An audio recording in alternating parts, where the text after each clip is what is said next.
व्यापारी थे गोपाल राय सोनी जी, उनकी हत्या सूचना हमको मिली थी। ये एक पूर्ण रूप से अंधा मामला था, ब्लाइंड मर्डर था और इसके अंदर किसने इस घटना को अंजाम दिया, किस उद्देश्य से इस घटना को अंजाम दिया, ये सभी जो तथ्य थे जब घटना स्थल पे पुलिस पहुंची तो उस वक्त इसके बारे में कोई भी सुराग नहीं मिल रहा था, परंतु सतत विवेचना करते हुए साइंटिफिक एविडेंस की मदद लेते हुए इस मामले के अंदर अभी 2 आरोपियों को गिरफ्तार कर लिया है। उन्होंने जो घटना में अपनी संलिप्तता को कबूला है और उनके पास से जो लूटा हुआ मोबाइल था जो कि मृतक की पत्नी का है वो रिकवर कर लिया गया है। गाड़ी को पहले ही लाल घाट के पास से रिकवर कर लिया गया था और एक अन्य आरोपी जो कि गोपाल राय सोनी का जो वर्तमान ड्राइवर है आकाश पुरी गोस्वामी, उनका बड़ा भाई जो है वो अभी फरार है। उसके लिए लगातार हम प्रयास कर रहे हैं, उसको जल्द ही गिरफ्तार करेंगे। इस पूरे मामले के अंदर हमारी पूरी कोरबा पुलिस, सभी अधिकारी, सभी हमारे एडिशनल एसपी साहब, सीएसपी साहब, सीएसपी कोरबा और 80 अधिकारी कर्मचारियों ने इसको लगातार इसमें मेहनत करी और वरिष्ठ अधिकारियों का, चाहे वो हमारे आईजी सर हों, अन्य वरिष्ठ अधिकारी हों, उनका सतत मार्गदर्शन और सहयोग हमको मिलता रहा। इसके लिए हम आरोपियों तक कैसे पहुंचा? इसकी मैंने आपको बताया, इसमें लगभग 350 CCTV camera, forensic evidence, human intelligence, technical evidence, इन सबको समाहित करके परत दर परत किस तरह से ये एक किसकी क्या संलिप्तता है इस तक हम ये पहुँचे।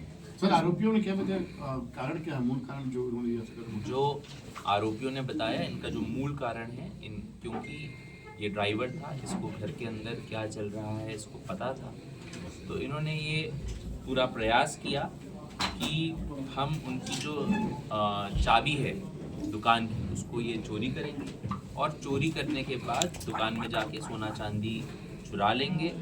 परंतु क्योंकि अचानक से गोपाल राय सोनी आ गए ड्राइवर के सामने, जो पहला ड्राइवर था सूरजपुरी गोस्वामी, उसको पहचान लिया, इसलिए अपने साथ लाए हथियार से उसने उन पर हमला किया और उनकी मृत्यु कारित करी। सर, एक और चीज़ जो मैं बताना चाहूँगा वो ये बताना चाहूँगा कि इस मामले के निकाल के लिए लगभग 12 टीम्स बनाई गई थी। इसके अंदर हमारे जो साइबर सेल के सभी अधिकारी और कर्मचारी हैं, अन्य थानों के जो हमारे सबसे सर्वश्रेष्ठ विवेचक हैं, उन सबको बुलाया गया और तब इसके अंदर हम इस निष्कर्ष तक पहुंच पाए। एविडेंस के लिए क्या क्या अभी तक शनाख्ती होगी और क्या क्या अभी तक मिसिंग है?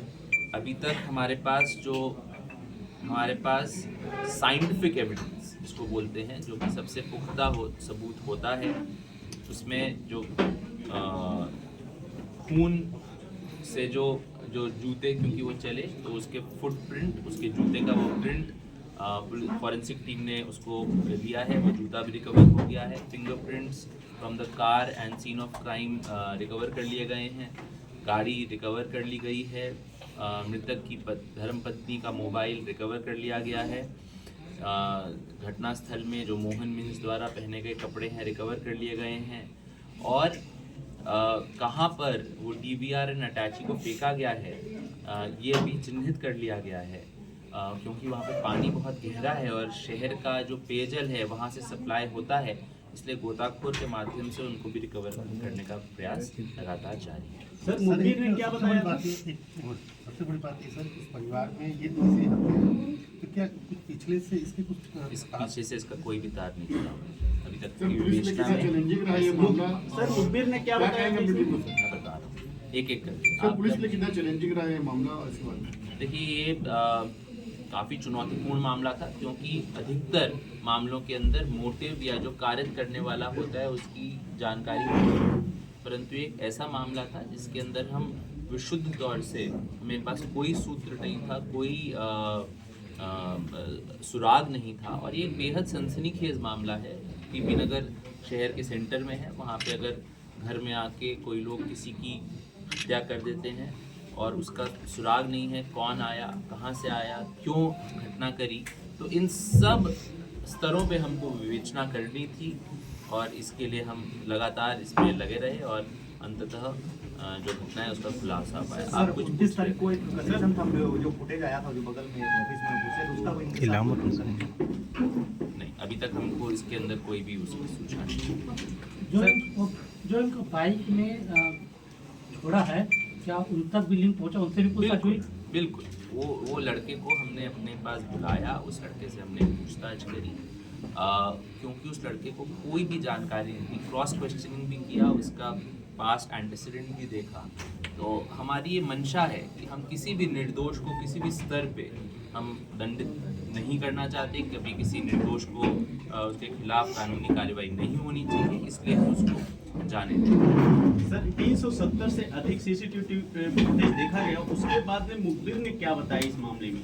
देखिए, जैसे कि मैंने आपको बताया, हमको सीसीटीवी फुटेज साइंटिफिक एविडेंस से लीड मिलता चला गया। तो उसके बाद हमको जैसे पता चला कि ये जो एक आरोपी है शायद उसके हाथ में चोट लग गई, हो सकता है वो आरोपी बाहर का हो सकता है वो आरोपी शहर का हो। तो हमें पता चला कि कौन ऐसे लोग हैं जिनके चोट लगी हुई है।